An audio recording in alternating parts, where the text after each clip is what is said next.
Our family recently had the opportunity to visit Prince Edward Island off the east coast of Canada, and while we had a wonderful time and the scenery was just so beautiful, I wanted to share with you some of the Anne of Green Gables and L.M. Montgomery exhibits and things that we saw there because I know not everyone has an opportunity to go there personally. We started the day out by visiting the Cavendish post office. It's a real working post office. However, it is in a home that's kind of the time, and they have a few of the rooms set up as information and displays about Ella Montgomery and the Anne of Green Gables series. Her family were postmasters for a number of generations, and she was an assistant postmaster, and it was done out of the home at that time. So she has quite a tie to the postal system and to kind of the community as well. So they had some things like this that showed what it would have looked like at the time she was working there, as well as just information about her writing. She was able to send manuscripts off without anybody knowing about it because she was mailing them discreetly. And here it's talking about how it made the trip, the script from her home all the way to Boston where her publisher was. They had videos about different things about her life. They had different copies of like the book, and they had it in different languages showing all those things. I had heard that this was better than going to the actual Anne of Green Gables museum, and so that's what we did. This one is completely free to go into, whereas the museum was quite a bit, and we found this had lots of great information in just a short amount of time here. Next, we headed up the road to the Green Gables National Historic Site. You do have to pay to go in, but it's very affordable. Kids are free, and then adults were, I believe, $7.25 each. So if you have a large family like ours, it's definitely an affordable place to go. We started off in the main building, which just had more information on Lucy Maud Montgomery, or Maud as she liked to be called. Information about her growing up, about the area, marriage, children, about her love of writing. It showed some of her journal pages. She was very big on keeping a journal. And it also showed her scrapbook pages like this, which I found really interesting, more of that kind of personal side of the author. Clothing she liked. She really liked cats, so there was that page back there, the whole thing about cats. They had this model of Green Gables, and it was all made out of Lego. And it was really interesting because they had places all around the edge with Lego bins so that kids could create things.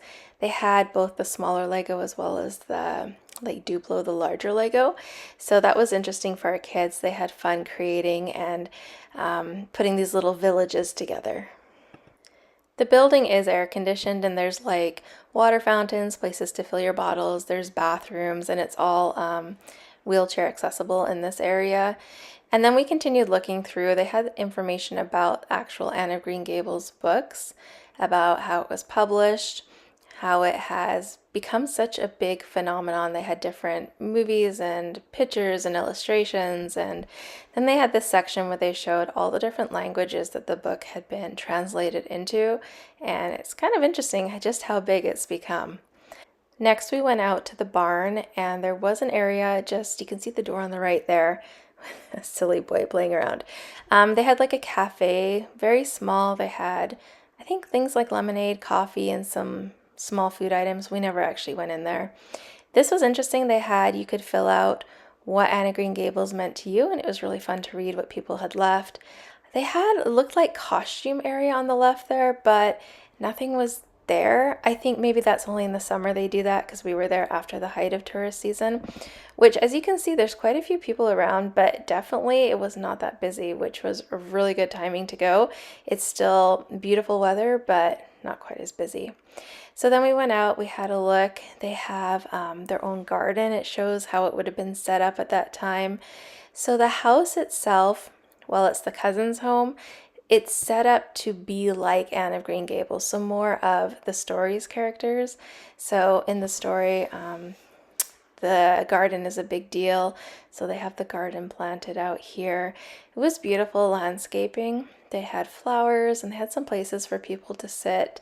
Lots of people were taking pictures and just kind of walking around and looking at the different grounds.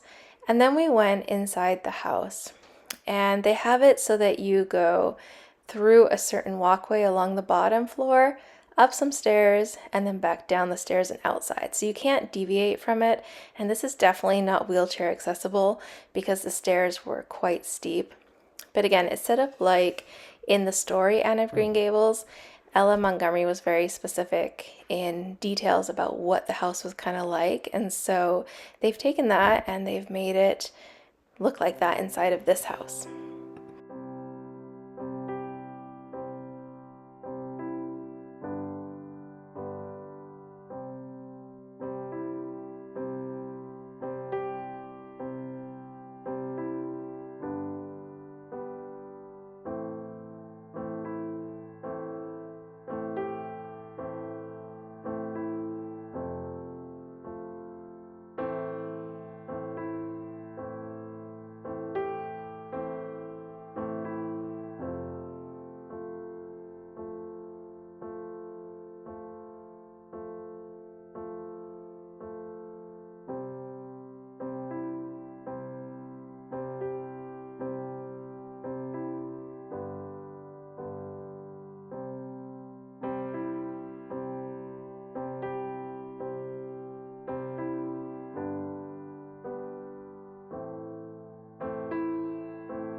Just outside the back and off to one side, there is the walking path of Lover's Lane, if you're familiar with Ella Montgomery and Anne of Green Gables.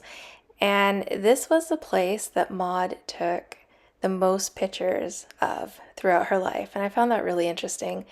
It's less than a kilometer. I think it was like 800 meters.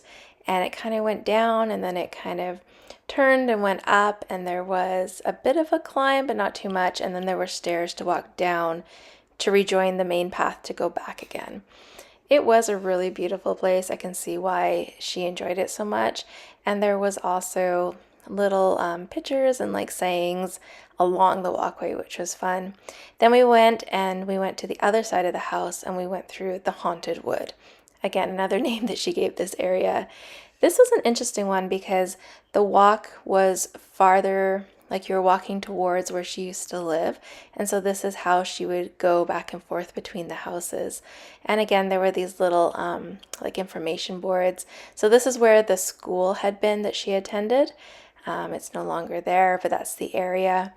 After that, you can either head back to the heritage site or you can take a different path that takes you out of the park and you actually go across the road and there's these like monuments and there's actually a park there that has like just again some more information and some more monuments about different people in the community and who were around Maud and her life.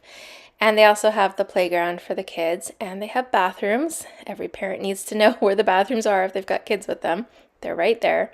They had a picnic area and they had a statue of Maud as well as she has her cat with her. And so then they had cats in different areas by the benches, which were fun to see.